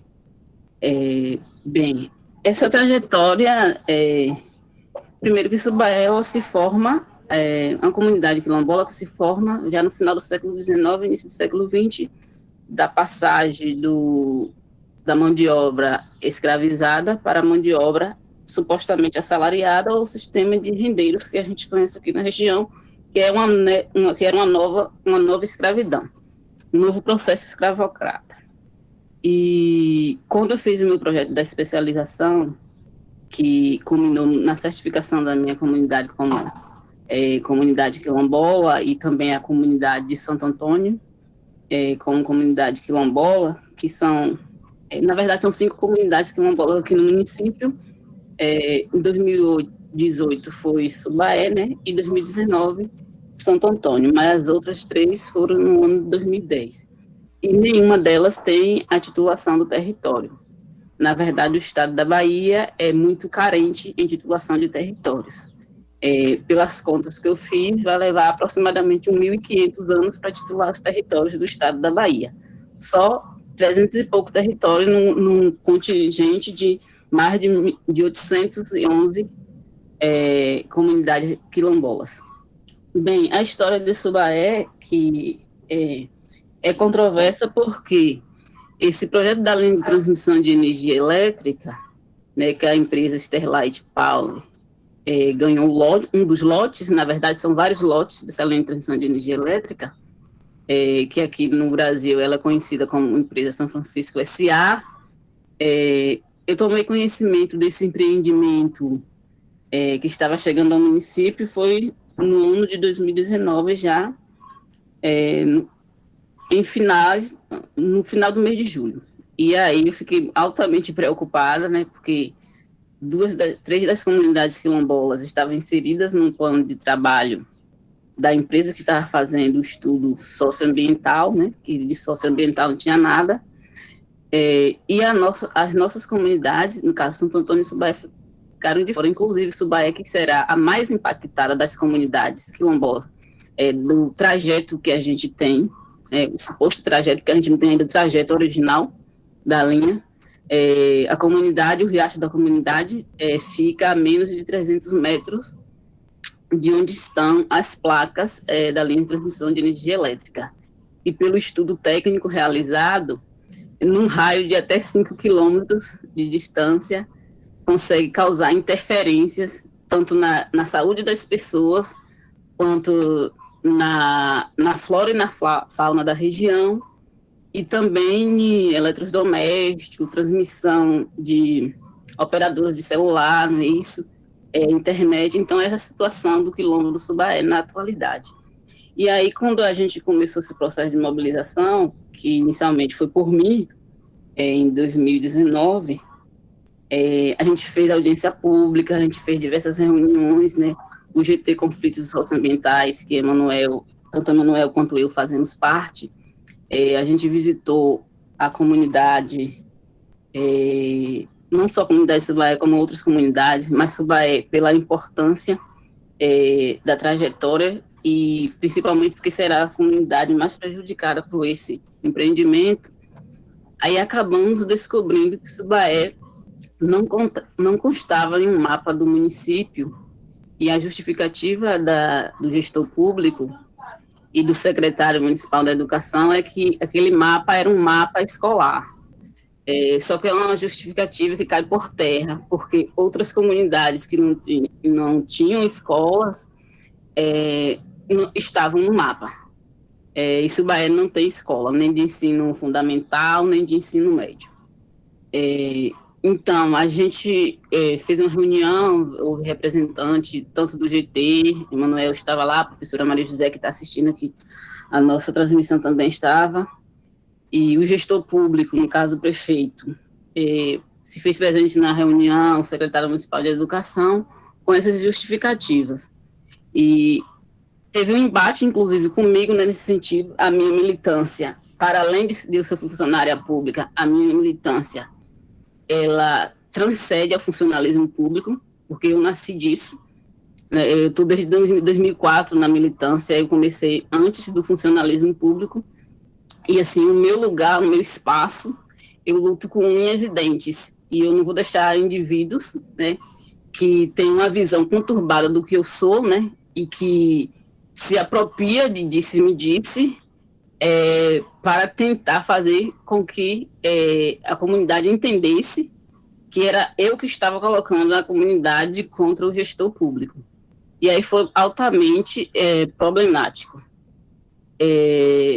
Mas aí conseguimos, depois eles fizeram a ratificação, né, do mapa, colocou o Subaé, e aí a gente começou a apelidar Subaé de Bacurau, porque nem no mapa do município Subaé estava.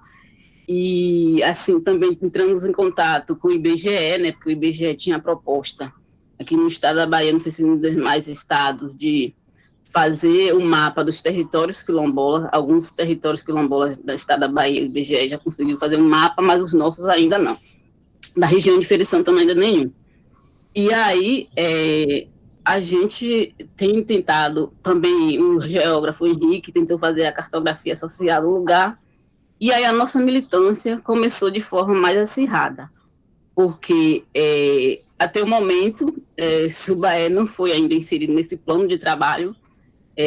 Enviamos ofício à Fundação Cultural Palmares, não nos respondeu, solicitamos a ajuda de CONAC também foi indiferente com a nossa solicitação de ajuda, e aí a gente teve que recorrer ao Ministério Público Federal. A gente tem um inquérito, né, no Ministério Público Federal aqui da Vara de Feira de Santana, contra o IBAMA, contra a Fundação Cultural Palmares, aliás, contra o Estado brasileiro, por esse empreendimento altamente racista, né, dentro do que a gente chama de racismo ambiental, porque eles escolhem exatamente as comunidades tradicionais, agricultores, ribeirinhos, quilombolas, indígenas, para se apropriar desses territórios. E ainda as pessoas são enganadas, porque eles não explicaram o teor do empreendimento para a população. Na verdade, a mobilização em si só começou a partir da mobilização de Subaé, porque as outras comunidades estavam fazendo, inclusive, parte do projeto, estavam achando que seria um projeto maravilhoso. E a gente sabe que esses grandes projetos do Estado brasileiro e também aqui do Estado da Bahia, que tem outros, eles são altamente destrutivos para os nossos territórios, porque se apropriam de grande parte dos nossos territórios. Um outro exemplo aqui, só para compreender, tem uma comunidade que é quilombola chamada de Gavião, aqui no município. Gavião hoje tem menos da metade do território, porque quando construiu a BR-116 Sul, a maior parte do território de Gavião ficou dentro de uma fazenda. E as pessoas não foram indenizadas. Hoje, mais de 300 pessoas vivem em um território com menos de 2 quilômetros quadrados. Essa comunidade quilombola de Gavião, às margens da BR-116 Sul. Subaé também fica às margens da BR-116 Sul. Vou pedir para você fechar, senão a gente não vai poder ouvir a Ana Mumbuca. Lamento muito. Ah, certo, ok. A gente quer ouvir a Ana ainda.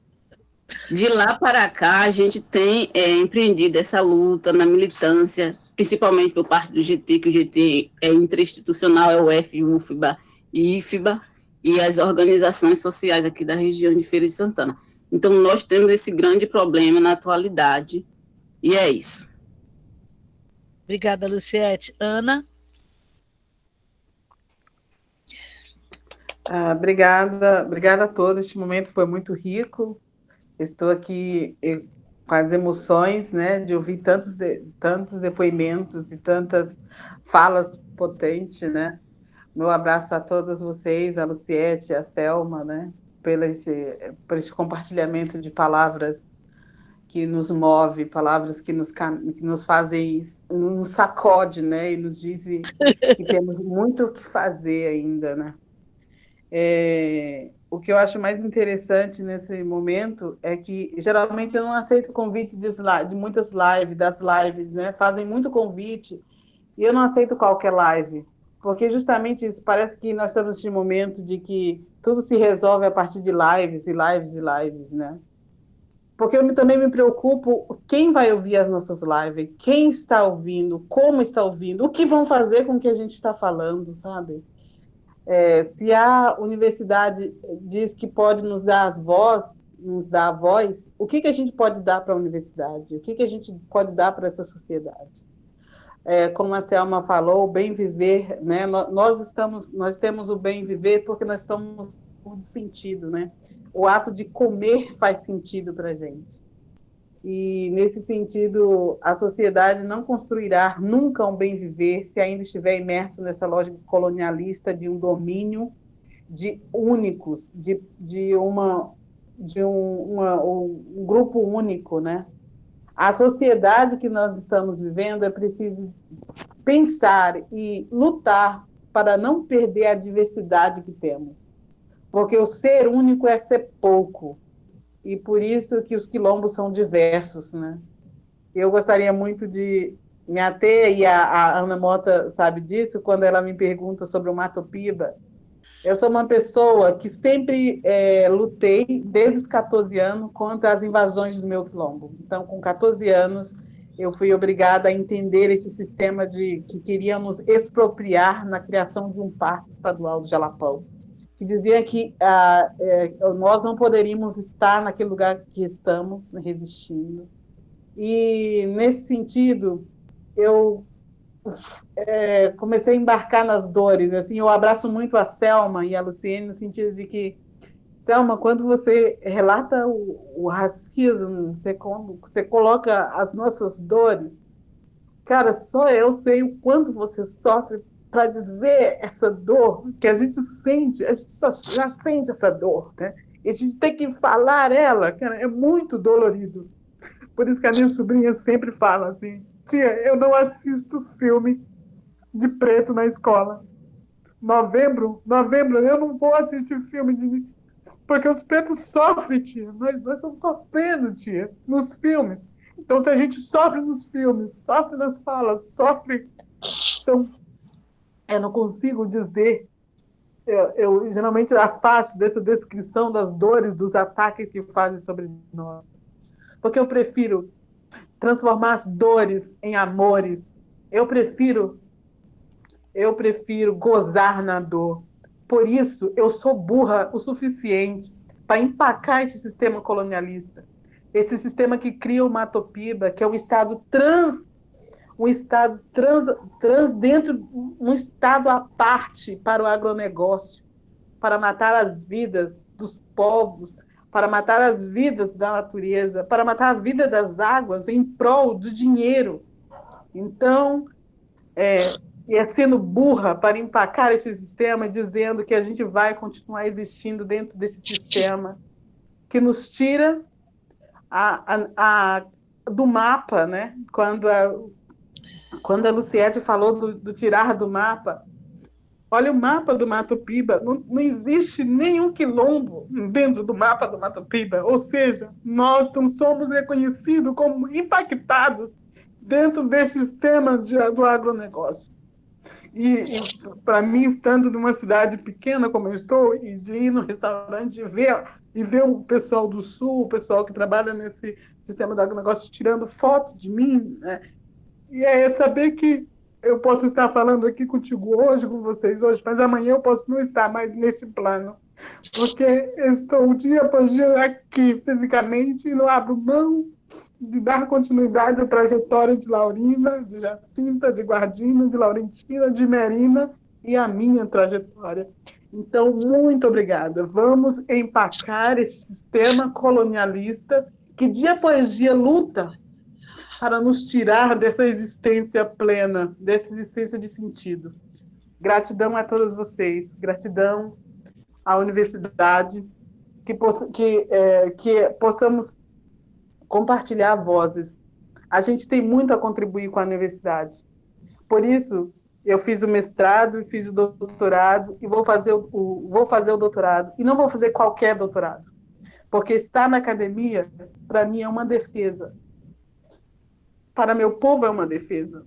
Então, não me interessa qualquer doutorado, não me interessa estar em qualquer espaço acadêmico. Assim como não me interessa para alguma das minhas entrar na universidade.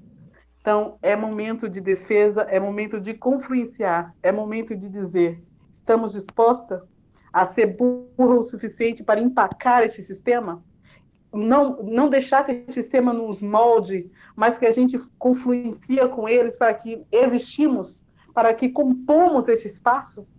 E é nesse questionamento que eu deixo meu abraço e minha gratidão de estar aqui. Obrigada, Ana Mota, pelo carinho, pela acolhida, por estar nos ouvindo e concluindo com a gente nessa trajetória. Obrigada a todas as pessoas que assistiram. Muito obrigada. E desculpa as emoções, assim, porque eu não consigo falar de dores como a Selma, com tanto...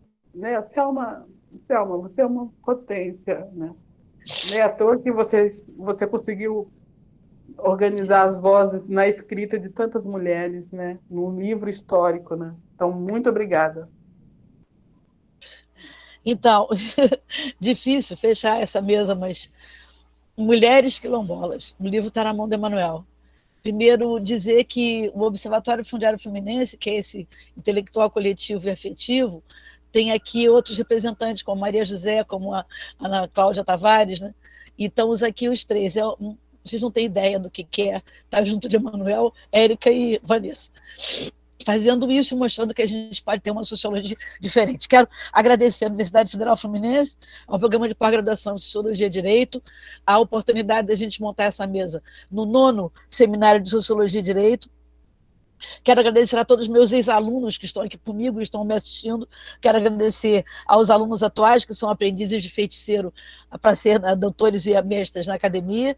Quero agradecer aos orixás da fala, aqui, a quem eu vou garantir a colheita de sabedoria que hoje foi partilhada nessa mesa. Quero agradecer aos orixás da escuta e dar toda a minha gratidão.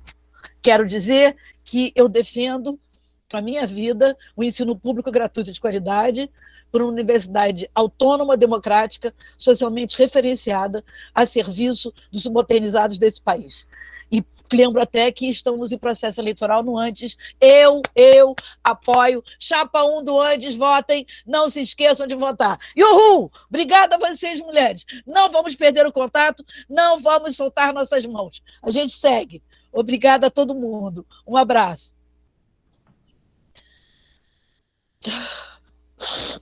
Muito emocionante. Obrigada, gente. Parabéns. Muito lindo. Alguém tirou foto dessa coisa? Eu nunca tiro. Uhul! Eu vou tirar, claro que eu vou tirar. Vou tirar. Vou tirar também. Se tiver certo, que eu não sei tirar assim na tecla, né? Eu pego o celular, fala sério.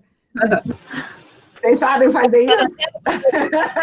É só dar um print, mulheres. É só apertar então ou você a vai tela fazer print isso, por screen, favor. ou vocês apertam a tela. Pode apertar a tela print screen ou Ctrl+C e Ctrl+V no grupo do WhatsApp. Aperta a tela print screen. Se tiver no celular, é como capturar a tela. Então, não. Tira você aí. Eu não sei fazer isso, não. Tirei. Tirou? Por favor. Obrigada, viu, mulheres? Desculpa abrir o microfone assim. Eu agradeço. Faz aí pra gente, Sara. Vanessa fez. Para onde eu mando daí? Manda para alguém do seminário. Aí a gente recebe, né? Não é isso? Eu vou colocar no grupo Feministas lá, que tem no WhatsApp, que foi de onde eu vim, de onde eu cheguei, tá bom? Que maravilha. E, Vanessa, alguém sabe como é que chega nesse grupo que a Sara está falando? Tamo lá. Eu e a Érica estamos lá. Então pronto. Tá, ninguém sabe, mas a Emanuel é minha melhor amiga. Então, bora lá. Todo mundo com sorriso bonito. Quem quiser abrir a câmera, eu vou contar até 3 e tirar essa foto linda, então. 3, 2, 1. Fechou, galera. Obrigada, mulheres. Vocês são incríveis. Obrigada a todos aí. Bárbara, minha irmã, também está aqui conosco. Ela está aqui em casa me visitando. Ela é minha irmã, fez faculdade comigo. A gente é companheira desde então. Bárbara França. Ela não quer se mostrar, mas tem a fotografia dela aqui, ó. Gente, tchau, beijo gente. grande. Obrigada. Beijo. Maravilhoso. Bom dia.